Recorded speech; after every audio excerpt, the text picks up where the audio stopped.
Assalamualaikum warahmatullahi wabarakatuh. Puji syukur atas kehadiran Allah Subhanahu wa taala. Salawat dan salam kepada Rasulullah sallallahu alaihi wasallam.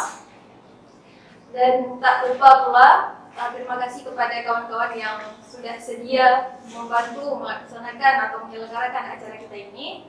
Acara kita ini adalah acara podcast pertama kali, yaitu untuk menyelenggarakan atau melaksanakan salah satu RTL atau rencana tindak lanjut daripada alumni Kabupaten PD, yaitu SKPP. Saya sendiri di sini Khaliza Zahra, kemudian rekan saya Hidayatul Rizka. Mungkin di sini akan menghadirkan satu orang tokoh yang beliau di mana komisioner pada Panwasli Kabupaten PD. Beliau sering menjadi narasumber pada event-event serta seminar-seminar bidang hukum, dan tentunya kita ketahui bersama bahwa beliau juga seorang penulis, dan buku-buku beliau yang terkenal yang mesti kita ketahui yaitu PD Negeri Para Panglima, kemudian PD Negeri 34 Ulay Balang, kemudian PD yang tidak kalian ketahui. Mungkin saya akan menyapa rekan-rekan saya terlebih dahulu. Salam sehat, salam hormat kepada rekan-rekan SKPP di luar sana. Saya di sini menghadirkan narasumber yang telah saya sebutkan tadi. Beliau adalah Ustadz Junaidi, SAGMH. Assalamualaikum Ustadz. Assalamualaikum warahmatullahi wabarakatuh. Bagaimana Ustadz kabarnya? Alhamdulillah, itu baik-baik saja. Apalagi sudah di depan sudah hadir adik-adik SKPP ya, alumni pertama dan rekan kedua. Terima kasih kembali. Mungkin nanti akan ada beberapa pertanyaan mungkin Ustadz. Siap. Bisa Ustadz jawab secara tegas, mungkin secara lugas, tentunya padat, singkat Ustadz. Mungkin ada setara 15 pertanyaan Ustadz ya. Oh, ya, jadi saya akan nanti berkonfirmasi juga dengan rekan saya Ustadz. Ya, jadi di sini Ustadz kan terkait podcast ini kita mengangkat isu atau tema tentang kesiapan lembaga pengawas. Jadi ini kan kita lembaga pengawas Ustadz ya. Kesiapan lembaga pengawas pemilu dalam menyongsong Pemilu pemilihan tahun 2024. Siap. Seperti yang kita ketahui bersama Ustadz, kita berharap bahwa pelaksanaan demokrasi tentunya bersifat secara free and fair. Hal tersebut tentunya dengan keterlibatan kaum milenial Ustadz. Dan kami sendiri ini adalah kaum muda. Nah, yang menjadi pertanyaannya Ustadz, bagaimana sih pandangan Ustadz tentang keterlibatan generasi milenial dalam pelaksanaan demokrasi? Mungkin begitu Ustadz. Bahwa jamaah diketahui bahwa generasi muda itu adalah pewaris negeri ini di masa yang akan datang. Ya, ini kan siklus kehidupan yang memang sudah dari zaman berzaman seperti ini. Sebuah generasi akan diganti oleh generasi yang lain.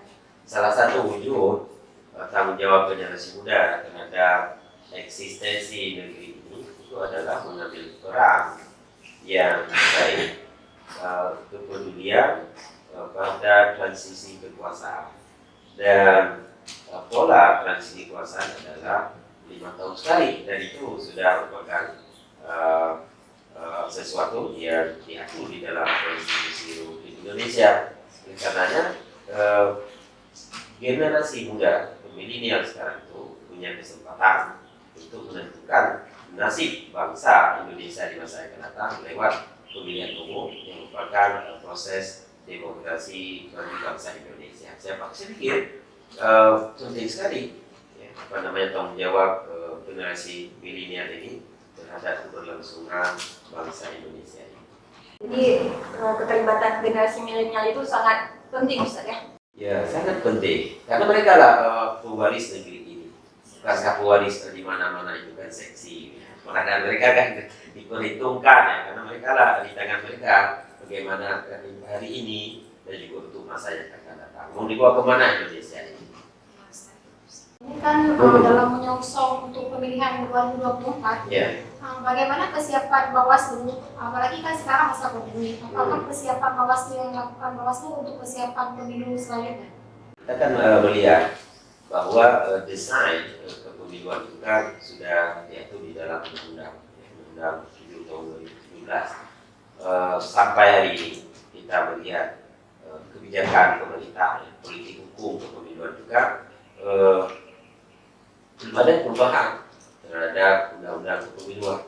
Nah, dengan demikian, bagi pengawas pemilu sendiri sebagai institusi dan organisasi yang diberikan kewenangan di dalam undang-undang untuk mengawasi, kemudian juga menyelesaikan sengketa lewat putusan-putusannya, maka sudah merupakan sebuah keharusan bagi Bawaslu secara nasional, termasuk juga di Kabupaten PD ini, baik secara SDM, baik secara mental, dan juga penguatan kapasitas terus-menerus dilakukan agar nanti ketika tahapan pemilu itu sudah ditetapkan, kita sudah gegap gempita dengan seksama, dengan bismillah kita jalani itu dengan SDM yang sudah mapan tentunya, dengan sudah cukup kuat, sehingga tahapan pemilu itu dapat berlangsung sesuai dengan aturan dan juga sesuai dengan harapan masyarakat sebagai pemilik kedaulatan bangsa ini.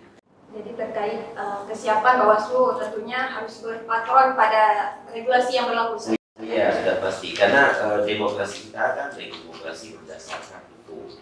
Kemudian untuk dan hukum itu kan sudah ditetapkan di dalam undang-undang, tanpa patron, tanpa aturan tentunya tidak ada kepastian. Karena dengan adanya undang-undang memberikan kepastian bagi penyelenggara, baik KPU sebagai administrator utama kepemiluan, begitupun bagi Bawaslu secara nasional termasuk di Panwaslu di Kabupaten PD. Nah, dengan adanya SKPP itu adalah wujud tanggung jawab menjamin kualitas pemilu itu benar-benar berjalan dengan baik, dengan free and fair, dan seperti disebutkan oleh Kalisa. Ini ada komitmen moral dan komitmen kita sebagai pengawas pemilu tentunya. Regulasi Bawaslu kan juga diatur dalam Undang-Undang ini, Ustaz. Yeah. Undang-Undang nomor 7 ya, saya. Yeah. Undang-Undang nomor 7 tahun 2017 tentang pemilu. Itu undang-undang terbaru, Ustaz ya. Itu sudah 2009 juga undang-undang 2019 undang-undang itu yang digunakan. Ini politik hukum pemiluan pemerintah dengan DPR nampaknya di awal itu sudah ada upaya untuk merevisi undang-undang itu. Tapi belakangan sudah dinyatakan dihentikan. Dengan demikian, maka yang menjadi rujukan pemilu di 2014 adalah tentang Undang-Undang 7 2017. Di undang-undang tersebut penyelenggara pemilu itu kan ada 3 disebutkan. Ada KPU sebagai administrator utama, ada Bawaslu sebagai pengawas, dan juga ada DKPP ya, untuk menjaga etik bagi penyelenggara pemilu. Dan ini sesuatu yang sudah luar biasa. Undang-undangnya masih berlaku. Kemudian juga paling tidak nanti peraturan-peraturan Bawaslu mungkin ya ada yang berubah. Dan nanti ada perubahan regulasi yang penting disaudi menyangkut dengan adanya hal-hal teknis yang harus direspon untuk memperbaiki kinerja pengawasan. Ini kan Ustaz, seperti yang Ustaz ketahui bahwa kami ini kan alumni SKPP, dan dimana ini kan sebagai program dari Bawaslu RI. Ini Ustaz, bagaimana pandangan Ustaz untuk kami sebagai kader SKPP? Bagaimana pendapat Ustaz sebagai pengawas pemilu? Kita memahami namanya tadi, pemilu itu kan sesuatu yang baik, dijalankan sesuai dengan aturan hukum, ada penyelenggaranya. Tetapi di dalam proses tidak tertutup kemungkinan itu kan adanya pelanggaran-pelanggaran. Pelanggaran itu harus diminimalkan. Nah, kalau dianggap dizerokan, itu kan sesuatu yang kalau kita katakan mustahil bisa saja ya. Tapi dalam kenyataannya, setiap event politik itu kan ada saja yang baik penyelenggaranya yang nakal, calonnya yang nakal, atau pemilihnya yang nakal, kan? Nah, disinilah peran kita. Bawaslu itu tidak bisa bekerja sendiri. Bawaslu harus punya mata, harus punya kaki, harus punya telinga, harus punya semuanya. Dan dukungan dari itu tidak dimiliki oleh Bawaslu karena terbatas. Di kabupaten kan hanya 5, kalau pilih hanya 5 komisioner. Staf itu pun juga terbatas. Di kecamatan juga nanti ada 3 misalnya. Pengawas pemilu, di kampung juga kan ada 1, di JPS ada 1 nantinya. Tentu ini tidak cukup dengan banyaknya ruang waktu yang harus kita awasi.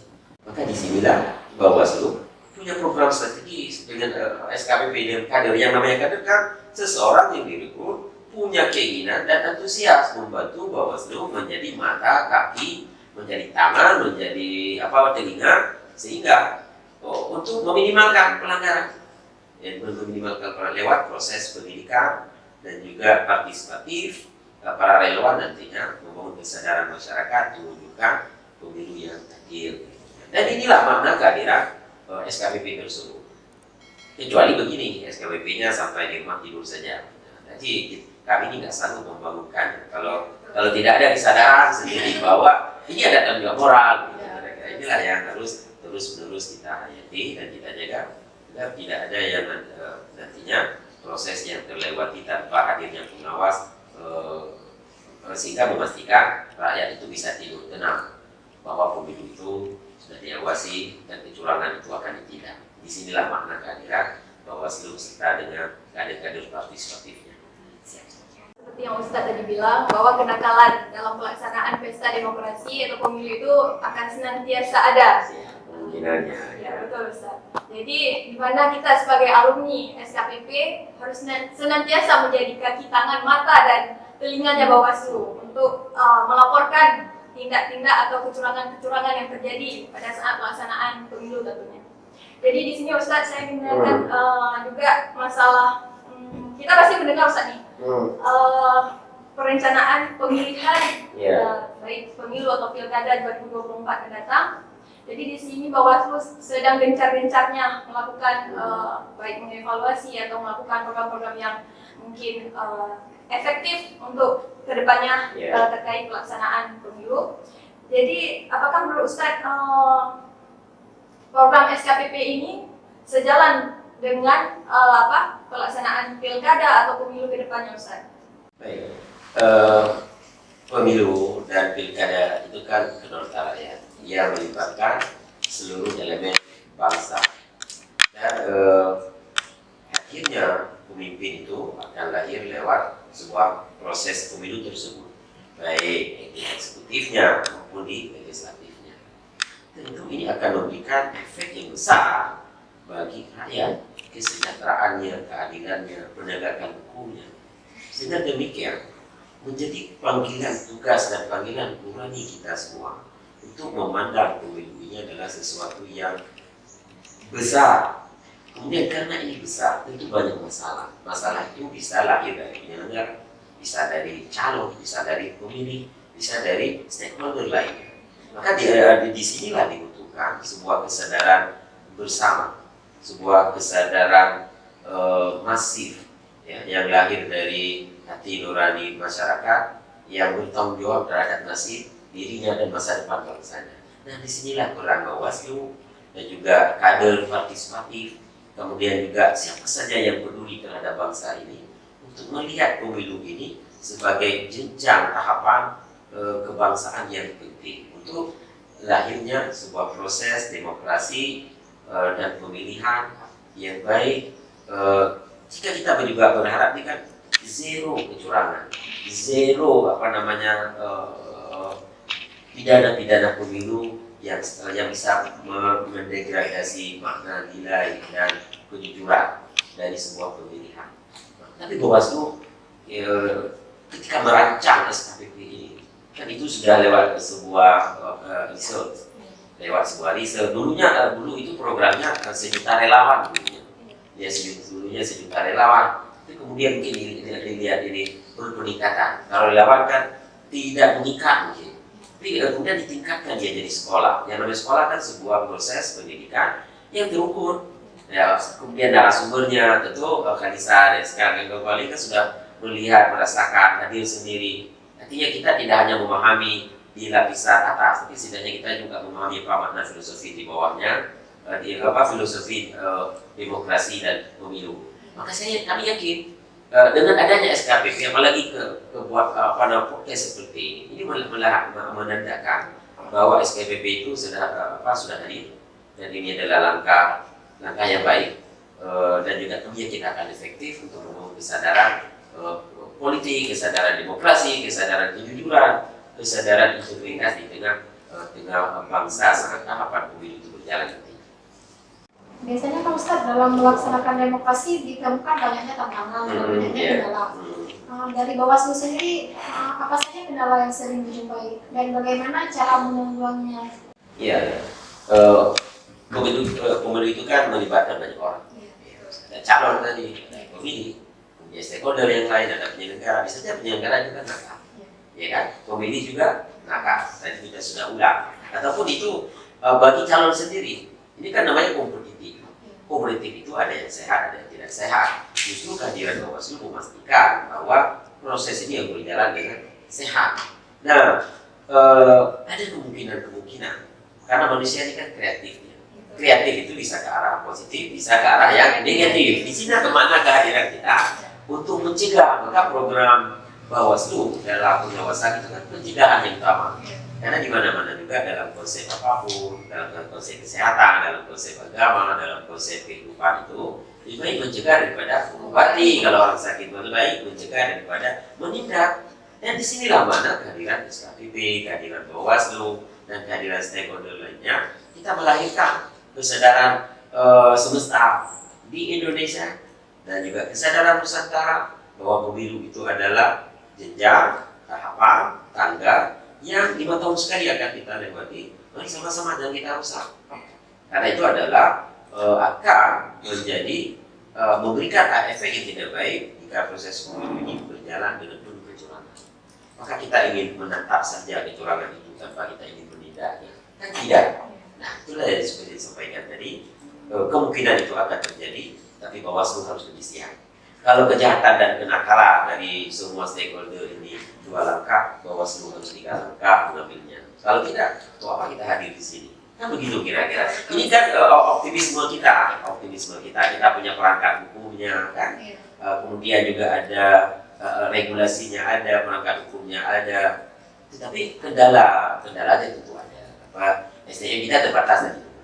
Ya, disinilah nanti kita berharap besar dari masyarakat lewat tangan kader partisipatif yang telah disekolahkan. Nah, kalau misalnya kita juga sudah seperti ini, sudah melihat kecurangan dan juga berbagai kendala masih berpangku tangan, maka kita ini kan ucapkan saja mereka ini inna lillahi wa inna ilaihi raji'un kan. Nah, kira-kira. Perlu ditakdirkan. Iya. Di dunia politik ini orang kampung pasti mengatakan ini daripada tan sama sekali lebih baik kacau. Jadi nanti baru untuk menanggapi hal itu. Kan lo sudah apa ya? Suara Anda tidak bakal protes kan lagu bacanya. Nah, kan Anda sudah dibayar suara Anda kan tidak akan kami dengar karena suara Anda sudah kami beli.